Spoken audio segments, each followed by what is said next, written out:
Imagine a weapon that technically never fired a single projectile, yet sank dozens of the most advanced warships of its time. A machine so terrifying that hardened Roman soldiers, men who had conquered half the known world, refused to approach the walls that held it. This wasn't mythology. This was engineering. But the world of ancient warfare holds far more than swords and siege towers. Hidden in the shadows of history are weapons so advanced, so impossibly effective, that modern engineers still debate whether they could even exist. And none is more legendary or more terrifying than what the Romans called the hand from heaven. In 214 BC, Syracuse's harbor became a graveyard. Roman quinqueremes, massive warships that weighed over 100 tons and carried 300 men, were being plucked from the water like toys. Witnesses described massive mechanical arms reaching over city walls, grabbing ships by their bows, lifting them vertically until seawater poured from their decks, then dropping them nose first into the sea.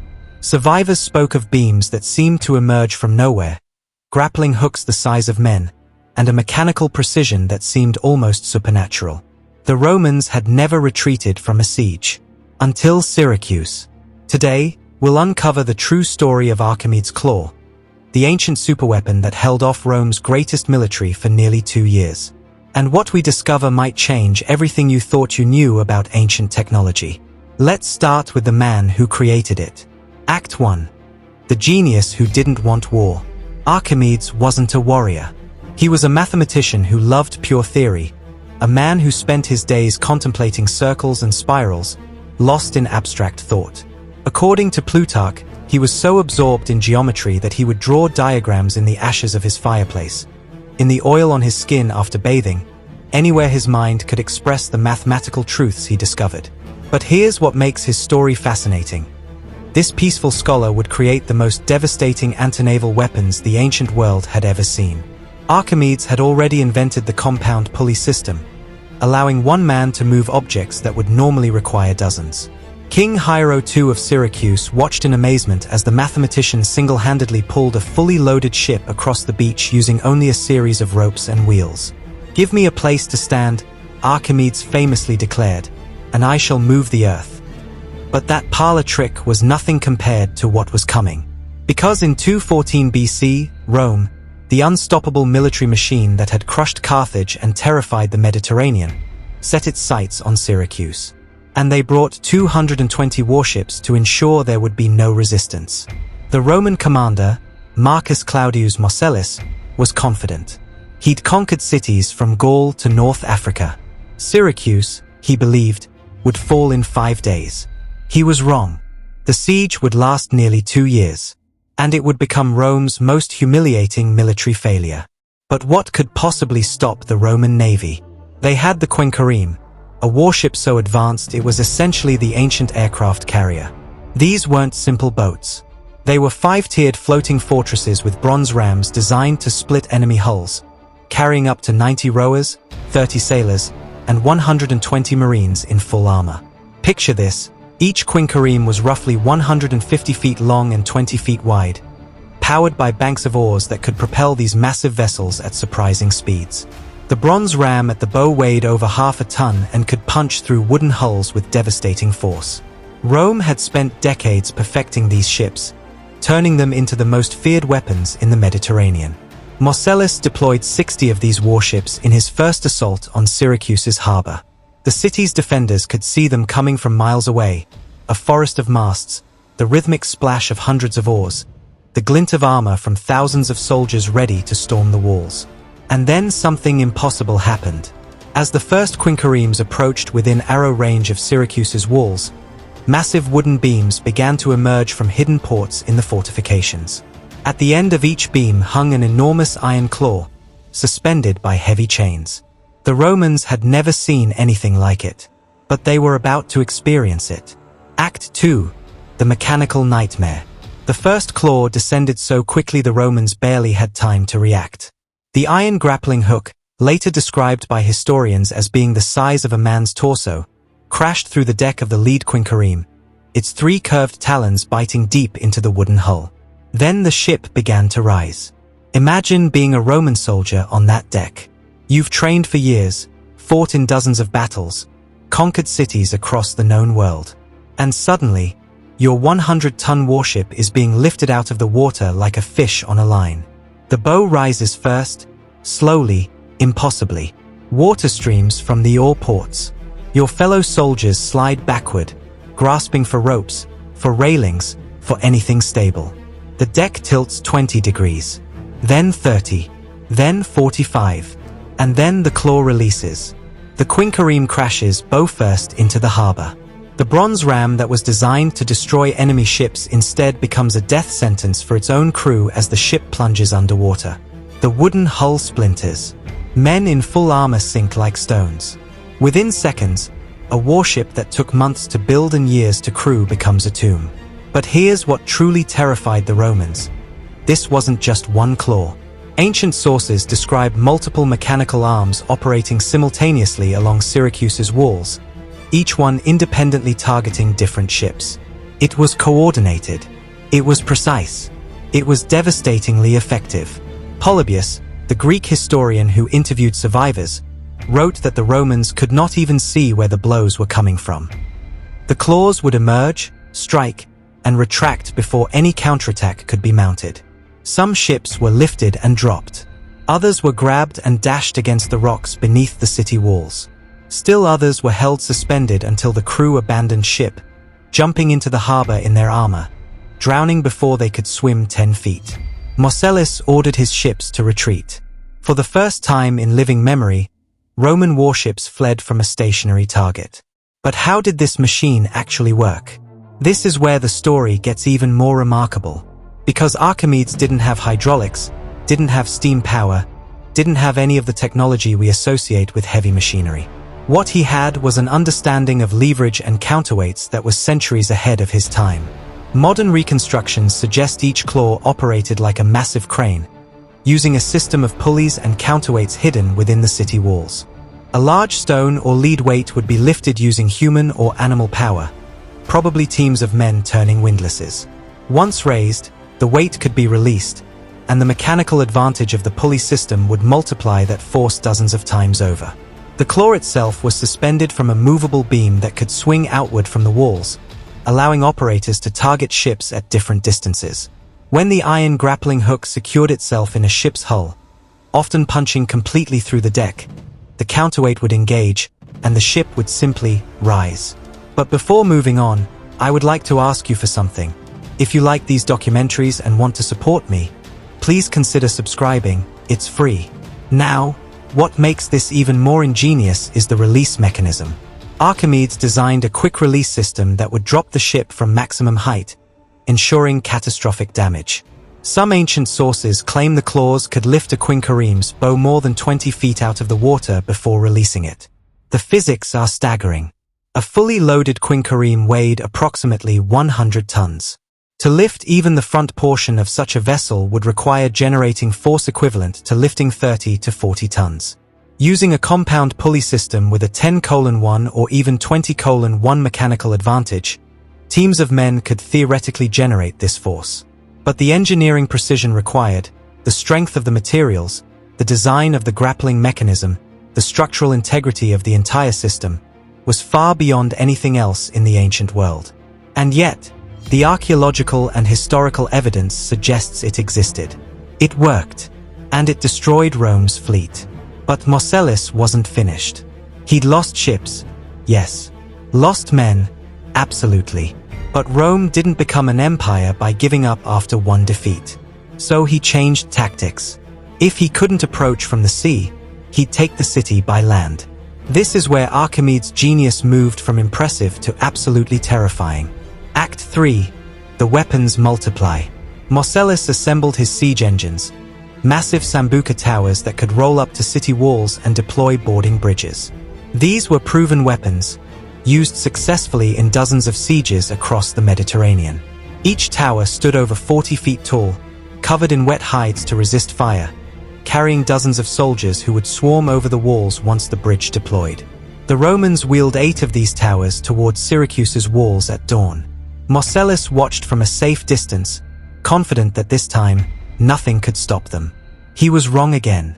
As the siege towers came within 100 feet of the walls, a different type of weapon emerged. Ancient sources describe beams projecting over the walls that dropped massive stones directly onto the towers. But these weren't simple catapults. They were precision instruments that could adjust their trajectory mid-operation, targeting specific structural points on the towers. The first tower collapsed within minutes, crushed by a boulder that witnesses claimed weighed as much as 10 men. The second tower caught fire when Archimedes' engineers deployed what historians believe was an early form of Greek fire, a mixture of sulfur, naphtha, and quicklime that ignited on contact with water and couldn't be extinguished by conventional means. But the truly remarkable weapon was yet to come. And this one sounds like pure science fiction, except it's documented by multiple independent sources. As the Romans regrouped, trying to advance their remaining towers, sailors in the harbor noticed something strange. The walls were focusing light. Multiple accounts describe polished shields or mirrors arranged along the fortifications, all angled toward the same point. Within moments, the sails of a Roman supply ship began to smoke. Then they ignited.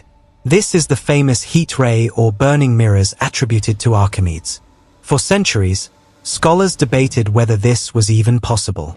Could ancient bronze mirrors really focus sunlight with enough intensity to ignite wood at a distance? In 1973, a Greek scientist named Ioannis Sakas tested this theory. He arranged 70 flat bronze mirrors, each about 5 feet by 3 feet, and aimed them at a wooden boat 160 feet away. Within seconds, the wood began to smoke. Within minutes, it burst into flames. Now, skeptics point out that this would only work in perfect conditions: calm seas, bright sunlight, stationary targets. But here's the thing: Archimedes didn't need it to work every time. He just needed it to work once. Because the psychological impact of watching your ship spontaneously combust from an invisible force was incalculable. Roman soldiers began to panic at the mere sight of ropes or beams appearing over Syracuse's walls. Polybius wrote that if they saw a piece of timber or rope projecting above the wall, they would cry out that Archimedes was training some engine upon them, and would turn their backs and run away. Think about that. The most disciplined, battle-hardened soldiers in the ancient world, men who had faced Carthaginian war elephants, Germanic berserkers, and Gallic chariots without flinching, were now terrified of an old mathematician they'd never even seen. Marcellus himself reportedly joked, though with little humor, that Archimedes was using our ships like cups to ladle water from the sea, and that he was fighting against a geometrical Briareus, referencing the hundred-handed giant of Greek mythology. But jokes aside, Marcellus faced a genuine crisis. He'd brought 220 ships and tens of thousands of soldiers to conquer a single city. And he was losing. Supply lines were stretched. His men were demoralized. Political rivals in Rome were already whispering that perhaps Marcellus wasn't the great commander everyone believed. So he made a decision that would define the rest of the siege. If he couldn't take Syracuse by force, he'd take it by patience. The Romans settled in for a blockade, surrounding the city by land and sea, cutting off all supply routes. They would starve Syracuse into submission. But what Marcellus didn't know was that inside those walls, Archimedes wasn't finished innovating, and the most devastating weapon was still being prepared. Act 4. The siege grinds on. The months dragged into years. 214 BC became 213 BC. The Romans built fortifications of their own, establishing permanent camps around Syracuse. They intercepted supply ships, turned away allies, and waited. Inside the city, conditions deteriorated. Food stores dwindled. Disease spread. The initial euphoria of defeating the Roman fleet faded into the grim reality of a prolonged siege. People began to whisper that perhaps surrender was the only option. But Archimedes kept building. Historical records mention a variety of smaller weapons and defensive measures he created during this period. There were catapults with adjustable range, allowing defenders to target Roman soldiers at various distances without recalibrating the entire machine. There were mechanical cranes that could lift stones from the ground and drop them precisely onto enemy positions below the walls. One particularly clever device was described as a claw on a chain that could be lowered from the walls, snag a soldier's shield or armor, and yank them off their feet, leaving them dangling helplessly or dragging them up the wall face while arrows rained down from above. But perhaps the most psychologically effective weapon was uncertainty itself. The Romans never knew which section of wall might suddenly deploy a new mechanical terror. They couldn't predict which ships might be targeted by the claws, which towers might be crushed by precisely aimed stones, or which formations might be scattered by some new invention. Plutarch wrote that Archimedes had such a lofty spirit, such deep sense of vision, and such a wealth of scientific knowledge that he could create these weapons almost casually. Inventions that would have been the crowning achievement of any other engineer were, to Archimedes, mere distractions from his true mathematical work. And here's something most people don't know. Archimedes allegedly despised military engineering.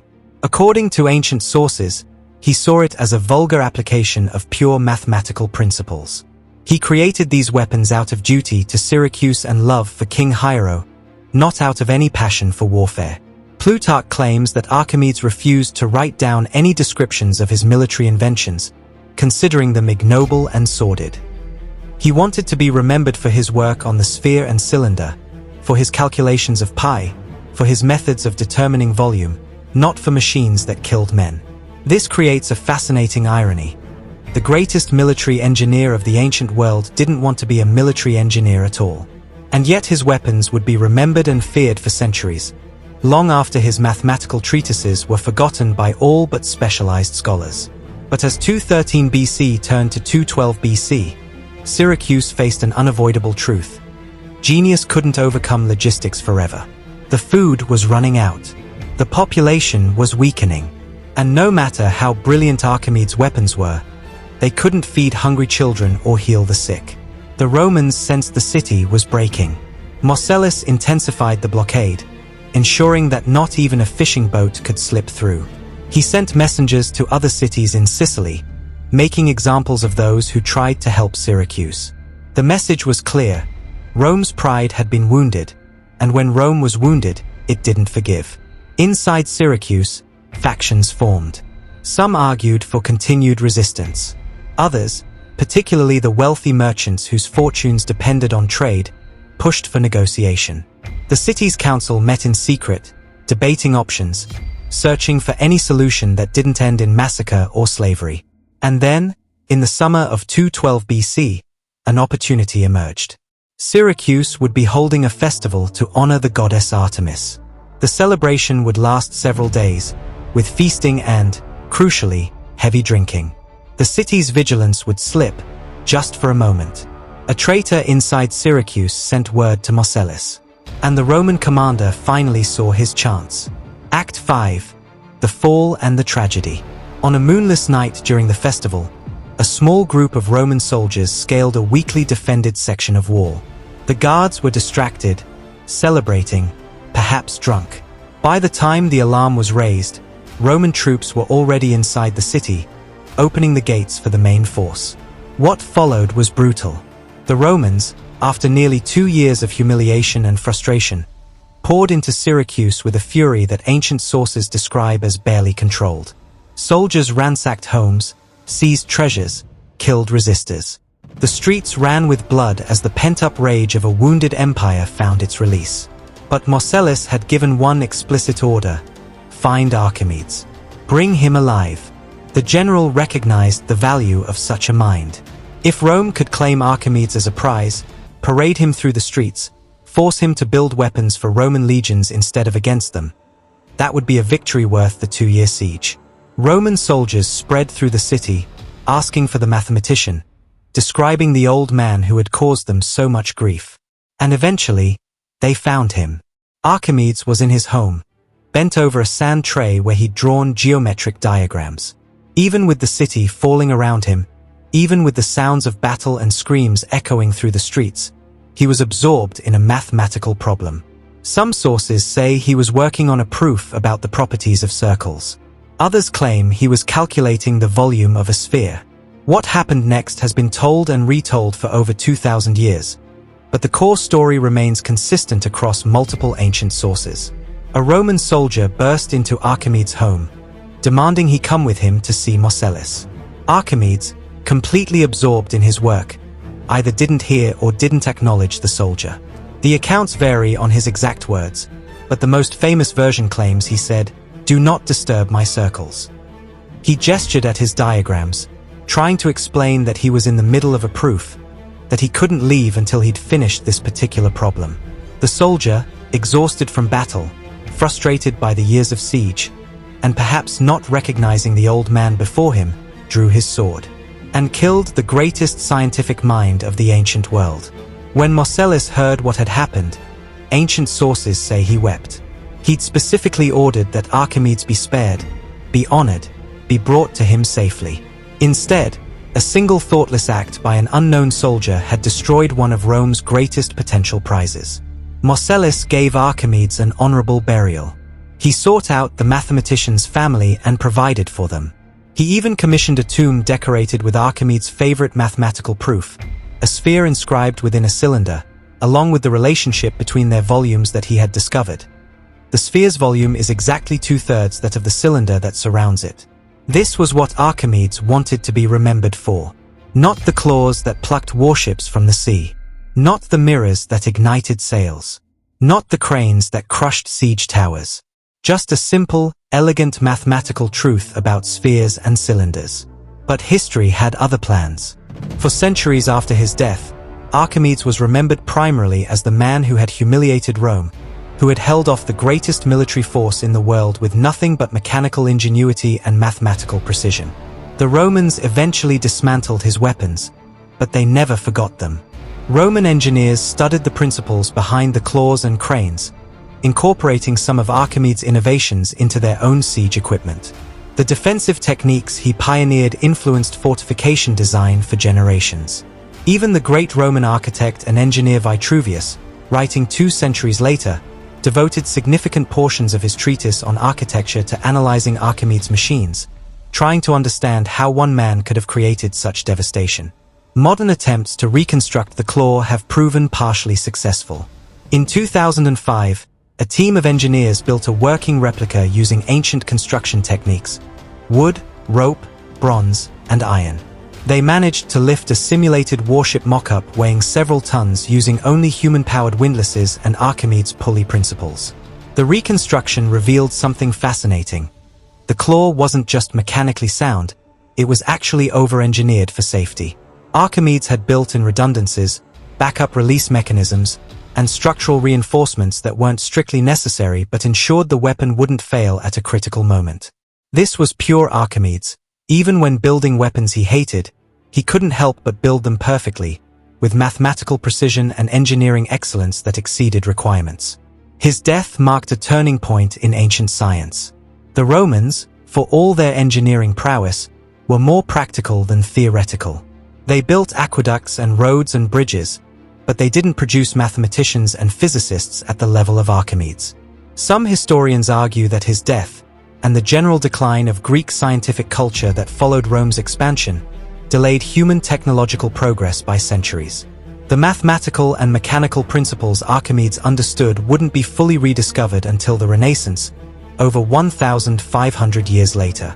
The Archimedes claw itself passed into legend, becoming a symbol of ingenuity overcoming brute force, of intelligence defeating military might, at least temporarily.